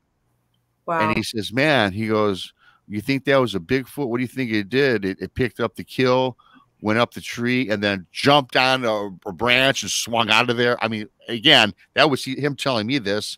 And I'm thinking, I don't know if that's possible. I think maybe they can do that because they were thick branches where they're not going to break, right? It was a very big tree. So I said, I don't know. Maybe it was definitely something. It wasn't no human being, that's for sure. So when I tell you that story that my brother told me, secondhand story, of course, what immediately comes to your mind when you hear that? But when I hear that, I tend to actually grin because I've interviewed about 8 different people now who've had their deer stolen. I'm one who's had my deer stolen. I killed at one time the biggest 7-point I'd ever killed. Lined him up, let him lay there about 30 minutes, went to go find him. He's not there. Heard him fall, saw him fall, went back to my stand, put some flagging tape, go back again, and it's not there. I find him about a week and a half later back there stacked up with about 4 other deer. But I've interviewed about 8 other people there who some of them have actually seen it. This thing came and took my deer. We tried to follow it. It became aggressive. It ran them off. I have a friend named Randy Richmond that was, Randy's a great Bigfoot researcher, a good friend of mine. He's as true blue as the day is long. And he was in Pineville, Louisiana at a bow hunting shop. He heard 4 men talking. And so he said, man, he said, I'm not meaning to eavesdrop on y'all. He said, but y'all talking about something like a Bigfoot coming and stealing y'all's deer? And the guy looked at him, he goes, no, not something like a Bigfoot. They call them haunchies in there because they haunt you. So they call them haunchies. He said it was a haunchy. So that happens all the time. And one of the most prominent businessmen here in Texas County. Boy, it took me a while to get his story, just catch him in his office, but I finally did. It happened to him. It's happened to several other people that are just as credible as us and as the people that are listening right now. They do steal your deer. They love eating deer, and they'll do roadkill. I have one that was by the Church of Christ up there around Derricks, Arkansas. My buddy said, man, there's a great old big deer up here. I said, where's it at? I said, I'd go. I said, there's some things up here in these hills in Arkansas that come lift that deer up. He said, you won't lift this deer up. He's about 250 pounds, big old nice buck. So he told me where it was. The next morning I leave early for church, go, can't find it. And I said, where's that buck at? And he goes, well, he said, it wasn't there. I said, well, I thought you said something couldn't lift it up. I said, nothing dragged it off. I said, because I got out and looked. I got out my church clothes and was actually going to look at the blood and everything. And this guy's a good hunter too. And he said, you're right. He said, nothing drug it off. And I said, I told you that there's apes up here. And so we had a big laugh. But it's something that happens all the time, Rob. And Bigfoot do climb trees. I had one that was up in a tree there with a baby, and she was throwing pine cones and sticks and everything. She came down, and the only way I could get a picture of her was just turn around and walk away, put it up over my shoulder and get it like that. But I did get a picture of her. That picture was there on the show that I did with Travel Channel. But it happens all the time. They will do that. There's a man in Longview watched one come pick up his. He also saw one kill a hog and pick it up. So it does the Longview, Texas. So it does happen like that. That's something it just kills me because I'm not going to go try to take it from him. That's for sure. Yeah. one man there that actually talking about he had one go get one of his ducks one time. He goes over a little hill there. There's a thing sitting there. It's got one of his ducks. He says, just about to bite the thing's head off. He said, all I had was just, just duck shot. He said, I sure didn't have no buckshot or anything like that. He said, I decided he could have that duck, and I went home. So, but it does happen. So that's not an abnormal story for here at all. Yeah, I don't think it is either. When he told me that, I'm clicking. My thing that I wish I was at that location, because the only thing that I do believe was a Bigfoot. I get it. But here's what I'm still a little confused. And again, I wish I was there to see the rest of the surroundings. My question is, where did this thing go? Because where the blood trail stops up the barrel, the tree, I guess what happened, I'm not going to say it went into a portal or anything like that. Now, I do believe in a lot of this phenomenon, but did it swing out of there, do you think? I mean, how do you think it just disappeared like that? I mean, that's the only question that I have that really is kind of a little perplexing. Well, man, a lot of my research, after I get research and things, I do comparative research. I went on after finding out that Bigfoot climbed trees. We had Stephen's daughter and I had one run towards us one night. And man, I get between her and the Bigfoot. He's coming out of the woods, and all of a sudden you hear it, and it sound like he hit a tree.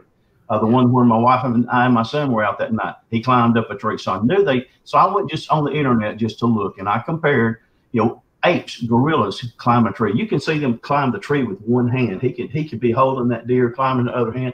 It could have swung. The deer actually could have bled out before it got through at that time, or maybe it not necessarily coagulated anymore, but bled out, and so therefore it wasn't leaving that. Or like you said, he could have actually just swung from a tree to another there and went to another tree. They do have, me and Stephen have found where they actually have a network of trails that they use in the trees down here in the Arkansas National Forest, where they'll go up and then you can see where they've gone to another tree and another tree. So that's very, very, that's something that I hear a whole lot of, and it sounds weird, folks, but it's not. The whole thing of Bigfoot is quote weird to some people, but the things that they do, like I said, they're masters of the universe. They're masters of their environment, and they do steal the deer, they steal hogs.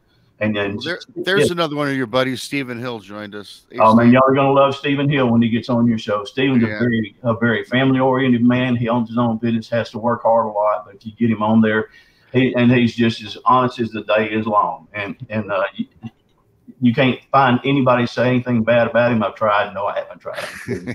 But he can run for the mayor of his hometown. Very, very honest man. Good researcher. Boy, one of the best researchers I've ever been around. Yeah. A great hunter as well and outdoorsman. So when y'all get him on, he's going to have a wealth of information. Yeah, I've been trying. He was on Texas Front Porch a couple of years ago. He could never get his schedule to get on this show because – hey, we all have jobs and things of that nature, and I get that. Although I do have a new night show on Tuesdays, so I got to hook up with Stephen because he's fantastic. Y'all get into he is fantastic, no doubt about it. And then you can tell I'm gung ho because I've had a couple of aggressive experiences. So man, I kind of get the adrenaline gets going again. I was actually fixing to do an operation in Little Rock, and so. The lady asked me, she saw I was reading a Bigfoot book, and she goes, well, have you actually seen the creature since you lived close to Fouke? Well, I started telling the story. My blood pressure went from 137, I think it's 85, up to 204 over 96, and she still got the blood pressure around my. Oh, yeah, they call stroke alert team. I'm glad you made it, man. Oh, man, but that's what happens when I relive what happened to me. That's what my wife told her. She goes, he's not having no stroke. I said, that's what happens when he relives what happened. So I got down to 167 over 90. They got me a little bit better like that, and then finally I was able to go ahead and have my procedure. But it does, and that's why I'm so gung ho. Stephen's, man, he's cool. We're the perfect complement to each other because he's like, yeah, that's what happens. So difference in people. But boy, I tell you what, he's very invaluable to all the research that I have done. I couldn't ask, and some of the other guys I've got with me as well. I've got about 5 different research partners, made 2 this year, and like I said, Daniel is one, and a guy named Shannon Cruz, Randy Crawford. Jim OMB, very, very good people, man. Like I said, I trust them with my life, and I share everything with them. I'm not trying to hide it from them. Oh, hey, I got this, and you're not good. No, everything. If you're going to have a quote team or a research partner, you better share everything you've got because there's a lot of things I've experienced, and that's a good tip for anybody that's listening. If man, share what you got and don't try to hide it. Put it all out there. And, Agreed.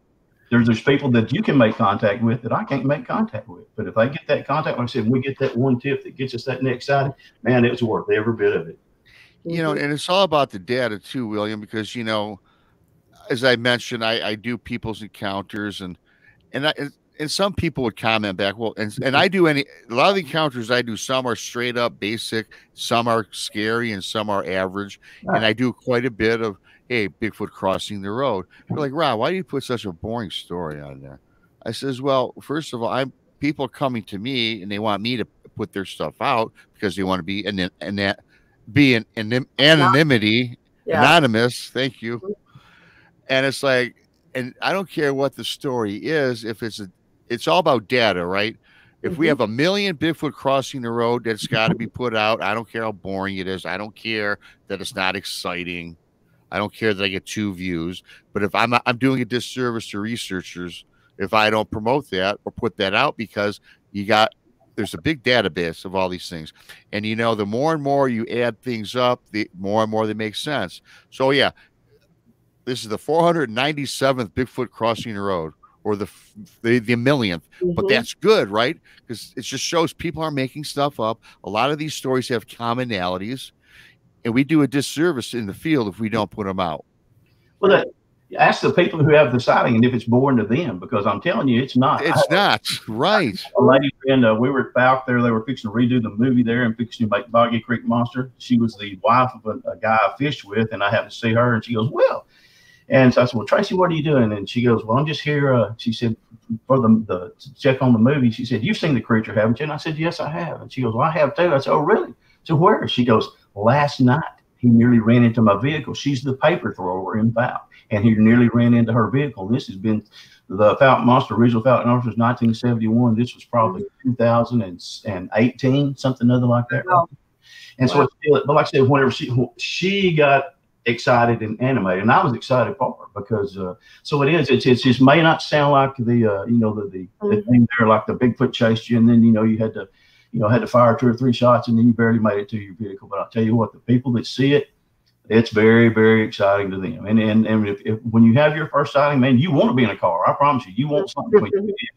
Whenever you're there in the woods like I was the first time, and there's nothing between you and it, 45 yards of air and grass, you're like, oh Lord, man, cover me with a dome or something to beam me up, Scotty, get me out of here. So, how can it not be exciting to see something 9 foot tall, 800 to 1,200 pounds, and it just saunters across the road, the trail, wherever you might be? I mean, that is a life-changing experience for a lot of people. It really is, because we don't process. It's something for a lot of people it's not supposed to exist, right? And then your brain just goes all wonkers, right, when you finally see it. There's no place you can put it. You don't have a pigeonhole you can put it in. Your body, your mind is sitting there saying, make sense of this to me. Right. Make sense of this to me. And it happened, and it happened, but it just takes a while. And then you finally just accept it. Yeah, because society is telling us they don't exist. They're not here, and but you're seeing it. So, however, right. Thanks to some of these shows, they're supposed to be Bigfoot shows, but we know it's a bear. No, it's not a bear. It's a Bigfoot, and it's a whole creature. I'm not being too facetious, but I'm so tired of hearing that. You got all these people sitting there that are as honest as we are. Anything from preachers to politicians to policemen to everything else are telling you, yes, it's real. Oh, well, no, you didn't see what you saw. Please, man, give us some credit for having a brain, because, I'm fixing to make, me and Stephen are fixing to make some T-shirts there, and it says, what you saw, and it's going to have a picture of Bigfoot in it. And that's because it's for those people right there, because what you saw. Right. Yep. That's awesome. Just like the old Bigfoot shirt I seen, it's a Bigfoot saying, I saw a human. And then the caption, I see thousands daily. They just don't see me. That's right. That's exactly right. So, but it really is. And, I'm not making fun of the people who say, well, the sighting doesn't mean anything. It does. When you talk to the people, when you watch their adrenaline go up, when you see tears form in their eyes, you see their hands starting to shake. The voice gets quaky. That Bigfoot running across the road is something that marked their life. There's pre-Bigfoot sighting. Then there's post-Bigfoot sighting. Everything else is post-Bigfoot sighting, because that's going to be a date that they mark with their life, everything before and after. It's so true, because, I had my Bigfoot story that I told back in 2018. Now, I got to admit, the first year of me telling the story, there's sometimes I couldn't get through an interview, almost was embarrassed, because I felt like welling up several times, right? Oh, yeah. I do. Because it was traumatic for me. Now, of course, unfortunately, somebody that I love passed away 2 months after. Yeah. So that's always brought up. So the more I tell my story, the more, you know, I still get emotional in a sense that I'm just reliving that event of seeing this. And even today, 5 years later, it amazes me that I seen this. Yeah. It's something I can picture it right now in my brain perfectly. And that's an awesome image. It's the best image. Even it's more impressive than a photo because it's right here. That's right. Clearly, you know. Well, it's like this. My book, I believe it or not, I actually have ready. It's being printed right now, hopefully, so I'll have it pretty soon. I'll let you know, and you'll tell folks if you will. Sure. I classified it with buck fever. You going out deer hunting. Out walks this deer. You're expecting to see a deer. You've seen deer before. It walks out, man, you lose your breath. Your heart's beating up in your throat like that. This is something you're expecting to see.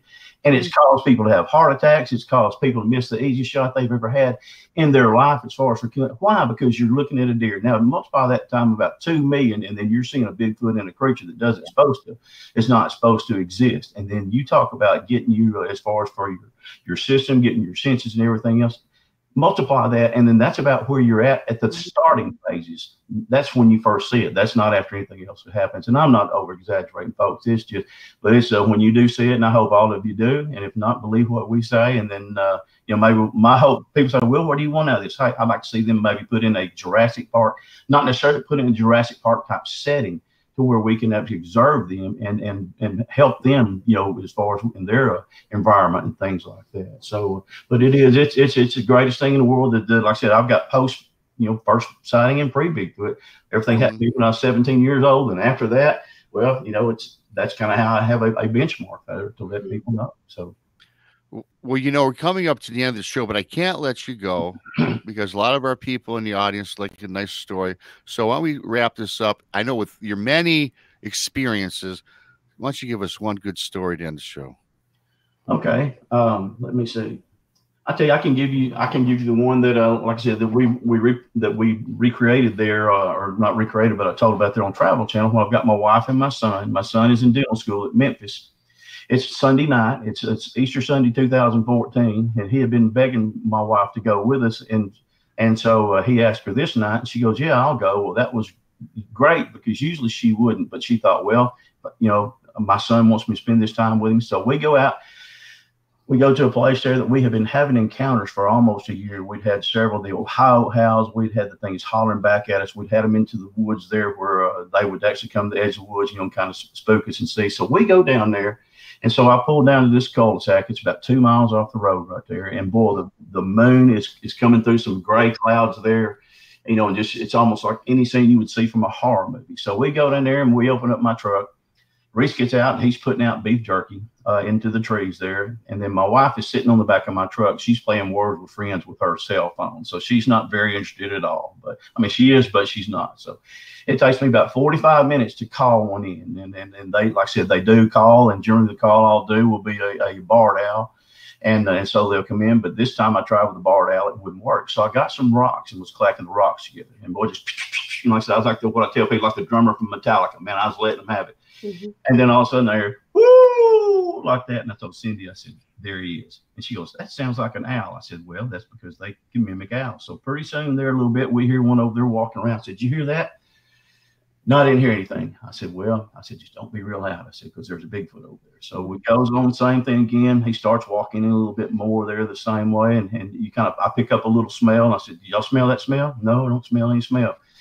Okay. So back on and on it goes. There's the little sog as it goes. So finally there, after about another 10 to 15 minutes, this thing, I can hear him coming in. And I told him, we got a Bigfoot coming in. So there's no doubt about that. So my wife looks at Words of Friends. Like I said, Reese is over there. He's at the other side. He can't hear it as well because he's on the other side of this cul-de-sac. Well, man, all of a sudden, this thing starts stomp, stomp, stomp, stomp, coming towards where me and my wife are. Like I said, we're on the back of my pickup. There, I've got my pistol and I've got my spotlight right there. And I said, there's one right over here, Cindy. I said, he just stopped right there. I said, now he's on his way in. She goes, well, I don't hear him. Well, man, all of a sudden I went, I did one of the whoop calls, went whoop, whoop. I did better than that. I've got a sore throat, but we got Powell in here. Sorry, folks, but did those. And whenever I did, he comes in on a dead run. and you can hear him just boom, boom, boom, boom, boom. And I said, Cindy, remember I told you we got a Bigfoot coming in? I said, here he comes. She goes, I don't hear him. She goes, I hear him now. And it was like an elephant driving a bulldozer. Man, she jumps up. She jumps up right quick, and she goes over. She doesn't get in the vehicle just yet, but she gets close to the door. I jump up with my spotlight and my pistol just in case he's coming in. And so I've got him. I couldn't see him real good because there's so much brush, but I was getting the shadows and bits and pieces. I throw the spotlight up. He stops. He goes back. He gets on all fours. He runs back, and then he stands up and starts crashing through the brush again. And so she's standing over there. He goes and he gets in front of my son. I'm like, oh, crap. He thinks that my son is the weak link. He's not quite as big as I am, but he thinks he's the weak link. And I'm like, I'm not going to let something happen. So I go get between him. This thing's up in a tree. Then finally he jumps down. When he jumps down, he takes off. And then after that, what we didn't know was there was one that was with him. And he's over, whoa, whoa, whoa. And whenever this other's running away. And my wife, then it gets deathly still. The tomb still. And so, I mean, she noticed that eventually there wasn't any crickets, whereas we've been having all that natural activity. And so she goes, do you hear that? I said, what? She goes, nothing. I said, yeah, I hear that. And I've had that happen before. So she gets in the vehicle. She's sitting there and she says, if you guys hear this truck start, you better dive into the back of the truck because I'm leaving. And I asked her, I said, Cindy, you mean you're going to leave your husband and only son here in the woods with a rogue Bigfoot? She goes, I'll have more kids. You better listen to me. If the truck starts, you better get in the back of the truck. And so just to add accent to it, my wife's sister-in-law calls, goes, hey, what are y'all doing? She goes, we're down in the Bigfoot woods. And she goes, well, y'all, and she's not a believer. She goes, well, y'all having any luck? And Cindy goes, oh, yeah, we just had one get after us. So anyway, then my wife stops the truck and she goes, just what was your idea if this thing came running in? I said, well, I was going to see what he did. And I said, if I have to, I was going to protect you and race it. And so she goes, dumb. So anyway, we had a little few cold moments there on the truck on the way. But anyway, that's a true story, folks. It has some gravity to it. But it also was an eye-opening experience for my wife. But like I said, to have the thing coming in like that, and for him, I don't think it was a bluff charge. It was during the spring. It could have been spring fever. All animals get that. A lot of animals react to females being in the woods. That could have been something that happened as well. But anyway, that's a real story. And it made a believer out of her. And like I said, it's something that I look back on. Like I said, it was unnerving because people say, what's your scariest Bigfoot encounter? Anytime I've got my family with me, because if something happened, I don't necessarily know who's going to win it, but I know who's going to be in it, and that's going to be me because they're going to be gone. So, but anyway, that's a true story, folks. But and so now that's why you're allowed now to go out 7 days a week. Exactly. Right. See, she supports my habit of doing this. Man, I couldn't have any better support than what my wife gives me because it's pretty. She takes a lot of ribbons sometimes about your husband being a Bigfoot hunter. I said she did about the dog man as well. And so, so that right there. But anyway, like I said, I couldn't ask for better than that. Like I said, having the research partners that I have, good folks like y'all that would allow me to come on your show and tell you, and folks that are here listening right now, means everything in the world to me. I don't take it lightly, and I know it does to y'all as well. So, right. It's always sad when I have to let you go because I could talk to you for hours, but we all have things to do. I think Krista may as well. And William, where can people find you? Plug your book. I don't know if you've got a channel, but just go ahead and let us know where we can find you if we want to get in touch with you. I have a Facebook account. A lot of times I'm in Facebook jail if I don't get you. It's because I'm in Facebook jail. I'm rather opinionated, as y'all can probably tell. Yeah, right. But right's right and wrong is wrong. But they can get in touch with me and send, and whenever they do, like I said, if I said I'll try to get in touch with everybody, that message me, I really do, because it means that much. They've got other things to do besides talk to me. So do it on Facebook. I will have a book, like I said, it's at the printer right now with Amazon. It's called Searching for the Unfindable: My Quest for the Arkansas Bigfoot. And and I've actually been encouraged to, okay, now you've got it done. It's time to start book 2. So I've actually started book 2. So good. Cool. Now, has that been published? Is there an Amazon link or anything? Because I can put it in my. Yeah, they're supposed to put it on to where you can get on there and get it online, whatever they do that stuff. If you get the link, send it to me. I'll put it in the show so people can go order it, buy it, whatever. So I'd appreciate that. I'm not monetized, and I didn't write that book to get rich. I wrote that book to tell you what's happening out there in the world. But it's awesome. But very, very, I live in the monster, what they call Monster Central, the 4 big states down here. And boy, just very blessed to be where I am and to have these kind of things. Yeah. That reminds me of a question, but we'd be talking forever about that. I just, you're talking about the monsters and one last question. The Fouke Monster, we all saw the movie where the hand reached in and grabbed that girl. Was that just a part of the movie, or was that actual something that, in your opinion, happened? In my opinion, it happened. It reached through Okay. there. I've got a letter that the lady who it happened to when she was there, she actually wrote to the Texarkana Gazette after that right there, telling what all had happened. And the funny part, there's another guy that thing attacked, and he actually fought his way and got away. That's got to be the baddest dude in the world, man. You whooped a Bigfoot and got away and got into the house. Yeah, but it's actually a thing that actually happened. I'll try to send you that article, and then you can read that right there. And then because it's a real thing that happened, and this Fouke Monster's still there. I saw 3 of them last year on May 25th. Down there at Mercer Bayou, crossing the creek right there, crossing the road that goes to it in the creek right there. And they had one of their buddies tree knocking at me to distract me so they could get started. And I just happened to look back at the right same time. So the Fouke Monster is still there. He's still real. Awesome. And I'm going to keep y'all posted to everything that I find. Yeah, no, please keep me in the loop on that one. I would like to check that out. And Krista, what do you got going on tonight? Tonight we have Tom Cardos, and tomorrow night we have Al Santagria on the show. Yeah. And Al's been here all day. Al's been in the chat room plugging you away, William. He's singing your praises. And like I said, Al's a great guy, too. He's been on the show a couple times. He'll be a great guest for you, Krista. Man, he is very, very good, folks. Don't discount anything he says. He's very, very good. Oh, yeah. I believe him. Him and his partner, Brian Bowden, who's been on as well, another great researcher out there. And I am going to plug my Dogman Island Part 2 I dropped yesterday. And Dogman Island Part 1 was 2 months ago. Go check them out. You guys will like them. They're really cool. They're encounters from Michigan on Grow Zeal. Emailed this guy, talked to this guy on the phone. I actually had an interview with him and the wife. And I tell you what, I believe the story. It's crazy. It's out there. But you know what? These things are everywhere. And I think, William, you would agree. They are. Stephen, I'm gonna let Stephen has a picture. Stephen got a picture of that one that we met as well. Yes. But I'll let Stephen that for his show, and he can tell you about it and see. And but like I said, we've actually got other pictures of the Dogmen as well. So awesome. Wow. Well, yes, always pictures for sure. Thanks, William. It's always a pleasure. Again, I always hate to don't want to let you go, but I got to. Things are going on today. And so thanks for coming on, William. I appreciate it. I appreciate everybody in chat. Thank you to Chiro, and thank you to Chiro and Ella for the beautiful super chats. I love you guys. Love everybody in chat. Check us out. Subscribe to our channels. Share us all out. And for Krista and for William, this is BMR. Until next time. Thank you.